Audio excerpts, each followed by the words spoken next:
Awesome. We're going to give this a try. Lady Dane, Mase, thank you so much for joining me. For those who have been watching and waiting eagerly, I'm Megan, the virtual bookseller. This is Between Two Succulents. Ooh. Today, I'm really excited to have the two of you with me because your book comes out tomorrow, correct? The book itself is actually already out, but we have our book release party, which is happening tomorrow. Yeah. Got it. That clears up some confusion I had earlier. So the book is the Black Trans Prayer Book. It is already out. It's available to order on the Charm City Books website and from your website, which is the blacktransprayerbook.com? .org. .org. Thank you. And there's a big Zoom party tomorrow, so we'll be sure to chat about that at the end of our conversation so that people can join. Is that an RSVP thing too? We have an Eventbrite. They can go on to the Eventbrite. Mm-hmm. Okay. I'll send it to y'all so y'all can share it on your socials. Yeah. Awesome. That would be perfect. We'd love that. Well, I'd like to start with chatting about some things that bring me joy, which are succulents. So I'm going to introduce you to some of my succulent pals. Since we have more guests, the stakes are higher. I've added more plants. So we're just going to roll with it. So I'm going to show you some plants that bring me joy, and then you can let me know which ones are speaking to you, if that makes sense. All right, here we go. That sounds good to me. Okay. Yeah, I be putting my mic on mute because sometimes you gotta reach for it. You guys are so considerate. That's so nice. I should probably do that too when you're talking. Inshallah. Love this. Mase is on a boat. I have these random plants. We're just doing it. We're doing all the nature, all the elements. All the nature. We're just getting it all in today. Yeah. So this is a bird's nest snake plant, named that because it looks like a little bird's nest. And a really lovely thing about this plant is that it's a natural air filter. And unlike some plants, it doesn't stop at nighttime. Most plants emit carbon dioxide in the night because they're not experiencing photosynthesis. But this little guy trucks on through the night, filtering oxygen, which is sort of incredible. All right, number 2, we have a jelly bean plant, because his little leaves look like jelly beans. And something I love about these is that when a leaf falls off, as they routinely do, you can see these guys are like shriveling and falling off, they sprout a new plant. So there's constant rebirth happening. And then finally, I'm very excited. This is the succulent I bought for this very day. This is a string of dolphins plant, because all of the little leaves, I don't know if you can see it really well on Zoom, they have like a dorsal fin, and they look like leaping dolphins, and I just love it so much. It brings me no small amount of joy. You know, dolphins are one of the gayest animals on the planet, so I mean, obviously, I'm going to go for the dolphin plant. Obviously, yes. Obviously. That's a really good point. And y'all are hilarious. And I feel like perhaps for me today, if I must choose just one, I will the jelly bean one, because I like this idea, right, of even though the leaves fall off, right, they're giving birth to new things. So I think that as we're in this moment, right, where we're being told to abolish a lot of oppressive systems and dismantle a lot of internal and external oppressive systems.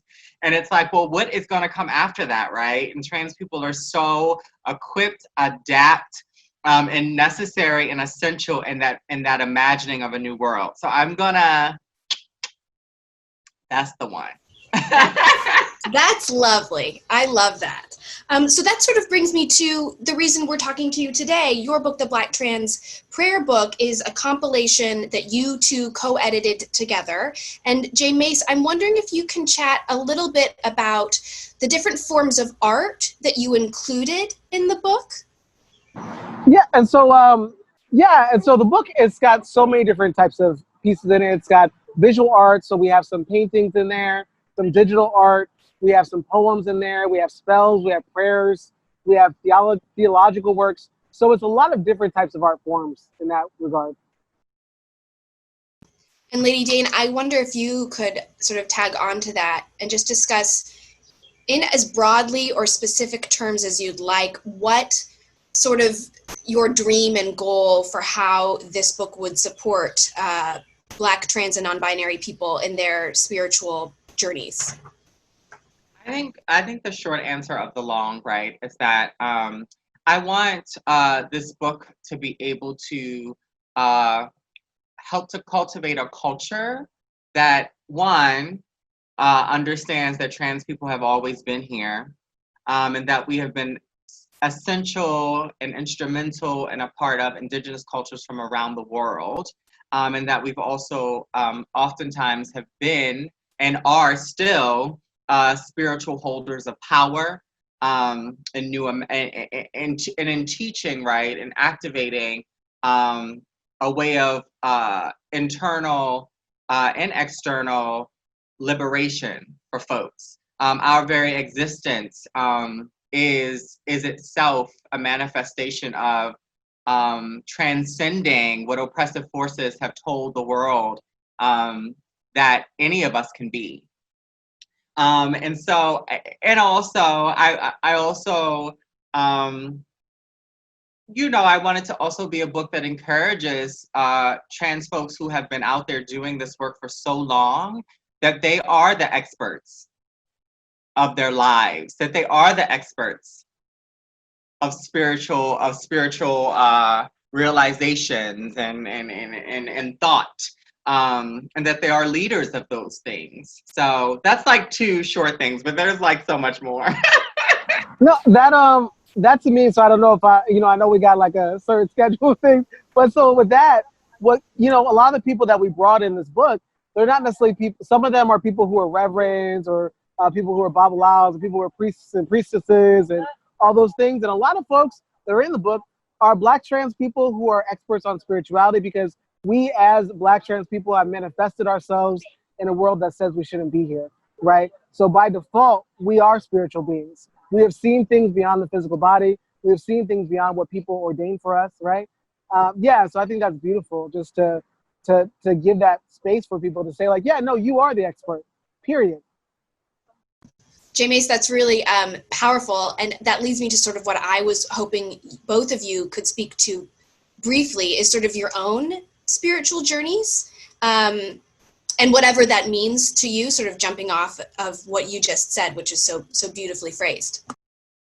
Well, I am, I'm from Baltimore. Shout out to Baltimore. I know y'all are there. And I come from a family where I have a Nigerian Muslim immigrant father, and I have a Black, Indigenous, and Cuban mother who is Christian. So that, but also, right, both of those folks have ties in very many ways to some remnants of Indigenous practices, right? And I, of course, am a priestess. One of many paths that I practice is Lukumi, which through the path, right, it came to me through Cuba, but it originated in Nigeria. So with the Yoruba people there, well, with many of the nations who were in Nigeria at the time. And so, I think it took a while for me to really be able to return to spiritual practices that were more in alignment with how I wanted the world to look, and spiritual practices that actually assisted in helping me manifest good character. I love that. Yes. I don't know. So this is something random. So for people that are watching, Dane and I, we talk like damn near every day. And every time we talk, we learn new things about each other or get to be in space in a new way. I'm like, yeah, it's like, I heard you talk about that, but I learned something new about you just right now. I love it.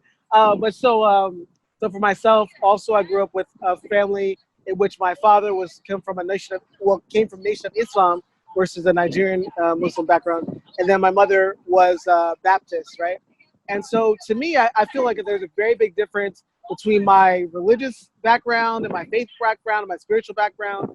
that I consider myself to be someone who is of spirit, of someone who is of faith. I'm not necessarily committed to any one particular religion.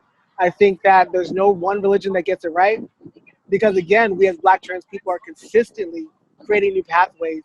And so I left religion for a long time when I was in my teens, just because of some of the backlash I was getting, especially within Christian community, about being an out queer person, out trans person, and came back into it as an adult. I was working with LGBTQ young people at a site in Philly. And, especially when you're dealing with homelessness and houselessness, just by default, you're dealing with that because you're dealing with LGBTQ young people. And largely, the young people I was encountering who were houseless were because their parents had adopted, or their guardians had adopted, some sort of very narrow view of religion. And so I took it upon myself to become more competent around how do I talk about theology. That made me fall back in love with faith. And it made me fall back in love with Islam. It made me fall back in love with Christianity and all the things, because I could come up with a Black trans liberation theology that spoke to me and my desire to create my own kind of narrative. Awesome. So it's so funny that you say that, Mase, because I think about the fact that when we look at so many of these spiritual practices, right, that trans people were there. What we now call trans people were there, right? We often talk about, you talk about the story of Josephine, I talk about the story of Ashur-Shanamir, right, from the Sumerian pantheon, who saved the goddess Inanna from the underworld. And in all of these stories, trans people have this amazing gift of healing and prophecy and of magic. And so I always tell folks, I'm like, you know what, if you're in a house of worship, whatever that house of worship is, right? Because we understand that religion and faith is not just Abrahamic traditions, and they're not honoring you for who you are, you need to go find another one, boo. Exactly, right? Because people assume there's so much, I think, that we're taught about religion or talk about faith, that there's only one way to be, and usually that space is not actually honest about who we are in the world. It's like it doesn't connect with it. If your faith and your religious practice or your spiritual practice, because again, I'm not invested in people being religious. That's not a care that I have. But I do believe that if you're going to have a spiritual practice, it has to be in alignment with how you actually live your life, right? That's period, Yeah, well said. Thank you both for sharing. There's so much. I wish we had an hour or two instead of like our 10-minute goal, which I'm going to let go for today because I just want to talk to you for much longer. And speaking of which, I want to move on to our fan favorite segment, the lightning round. So here's how this works. The stakes are unbelievably high. I'm going to ask you a series of questions. If you answer them correctly in the time allotted, one lucky viewer is going to win the prize of a lifetime, which is a Charm City Books magnet, strong enough to hold up your hopes, your dreams, maybe even the wedding invitation that's been postponed, #pandemic. So J Mase, Lady Dane, are you ready? No pressure. I'm always ready. I'm ready. Should we try to keep our mics like on? Because just keep the mics on. We ready. We in it. Okay. The clock it's ticking. Lightning round. Okay. All right. Time starting now. Question 1. J Mase, I learned in Sunday school about the fruits of the Spirit. What would you say are the trans fruits of the Spirit? The trans fruits of the Spirit. So I would say, like, even just around Blackness and transness, I think the fruits of the Spirit is like looking at the movement right now. I look at so many people who are jumping onto the movement for Black lives and are operating from a standpoint where they have a clear understanding of reparations. They have a clear understanding of defunding police. They have a clear understanding of all these things. And that has been nothing but so many Black trans people on the front lines doing this work from the get-go, right? And so I think that, to me, the fruits of the labor, my partner is sitting here trying to be on camera, trying to be sweet. So no. Hey, you get 100 extra points if you can show a partner on camera. So listen. And so so I think the fruits are really that we're at this time in which the movement has gotten so much steam because of Black trans people and our commitments. Yeah. Awesome. That is correct. You get 1,000 extra points for saying the movement gets steam as the boat was moving very quickly. Excellent work. All right, question 2, Lady Dane. Name one spiritual practice that grounds you in challenging times. Meditation? Correct. Well done. You nailed it. All right, this question is for both of you. So question 3 is, what is one book that has brought you joy in the past few months? Jamie, you want to go first? Obviously, the Black trans book. I will say, and I'll be on a real tip, so to everyone that's watching and listening and stuff like that, I would say to me, just because of, there are parts of this book that make me cry every time I read them. And I've read this book 100 times, right?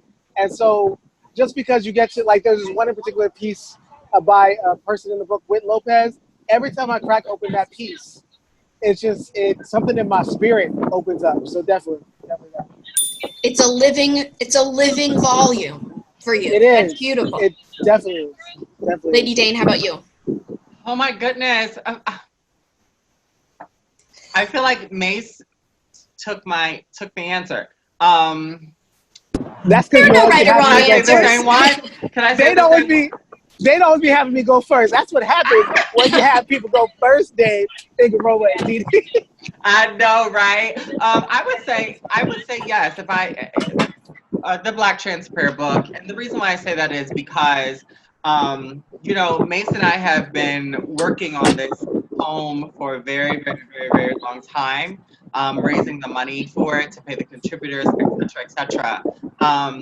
And I think that it's something that's so absolutely necessary right now to the world. And in the future too, right?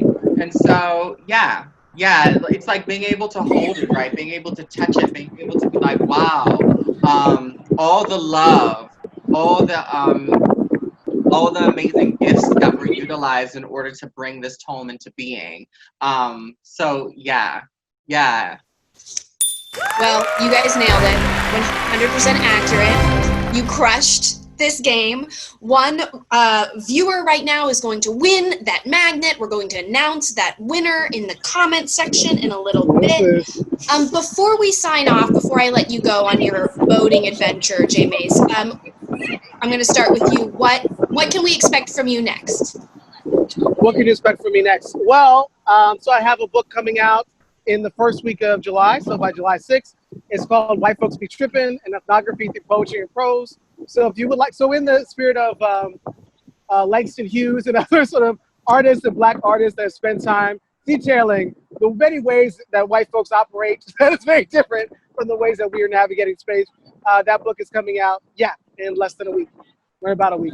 Yeah. Awesome. Congratulations in advance. Thank you. And Lady Dane, what about you? What's up next? So today, if you go to YouTube and you type in Homebound episode 9, Refuge, it was actually written by me. It's Homebound is a web series that is produced by Roundhouse Theater. I am also working on a new book called Infrastructure of a Nation. And it's all about critiquing, holding accountable, and dismantling oppressive systems, and also in the second half, what a world free of oppression could actually feel like, look like, what that experience could be. And so, yes, and amongst many other things, I just got a commission from Baltimore Center Stage, which is exciting. So I'm writing one of my Baltimore plays, and next year at Rep Stage, Ghostwriter, which is a part of my Baltimore cycle of plays, will be produced. So, yeah. That's awesome. You two really do it all. As I was like, Lady Dane, I'm familiar with you because I'm in the DC theater world as well. But Mase, as I was reading up on both of you, I was like, but when do you sleep? But the work you do is really, it's so inspiring. And I'm just so grateful that you took a moment to talk to us. Thank y'all so much for having us. Yeah, thank no, you. what a delight. Before we go, would you like to share any sort of organizations, nonprofits, groups that need our attention and support right now? Well, I would say that actually the Black Trans Prayer Book is raising money right now. We For our want to documentary. raise about 200,050 $250,000. $250,000. Yes. And we're doing it because we're making the book into a documentary and working more with the contributors. And so the point is that we want to make this work as accessible as possible, right? And so many people will get it through the physical book. It's going to be a digital. It's going to be an ebook really soon too. We're going to be working on the audiobook. And the reality is like some people need the visuals and the in-person, and we're going to get to so many more places, being able to have the visual interviews and performances of folks. Right. And so we believe that Black trans people have a right to heal from all the harm that's been done to us through these systems. And so we need some funds to make that happen. Awesome. And so where can people donate? Is that the website also? People can go to our website. We also have a GoFundMe up. And we have a PayPal, which people can contribute to the PayPal at admin@awkwardtalent.com. So ADMIN@AWQWARD talent.com. And just send us some funds in the PayPal and just let us know in the memo section what it's for. Awesome. So we will link to all of that on our Instagram page and on our YouTube page when this video is up. I am so grateful for both of you spending a little time with me this afternoon. This has been a true delight. Thank you. Thank y'all for having me. Thank you. Yeah. All right, folks. We are taking next week off from Between Two Succulents. We will be back the following week. Remember to dance like no one is watching. Call out injustice when you see it. Wash your hands for 20 seconds. We can do this. We'll see you in 2 weeks. Bye. Thank you, guys. Thank you. Yes. Yeah, that was awesome. I can't hear anything. Wait. I think we're still on the live. Are we still on live? No, you're not live anymore. Oh. You can stop pretending like you enjoyed yourself. Oh, you are so I think my stuff still says live. My stuff still says live. Well, the Zoom is, but the feed is dead. The feed, I killed the feed on the thing. So yeah, you're right. Okay, now we're not at all. Okay.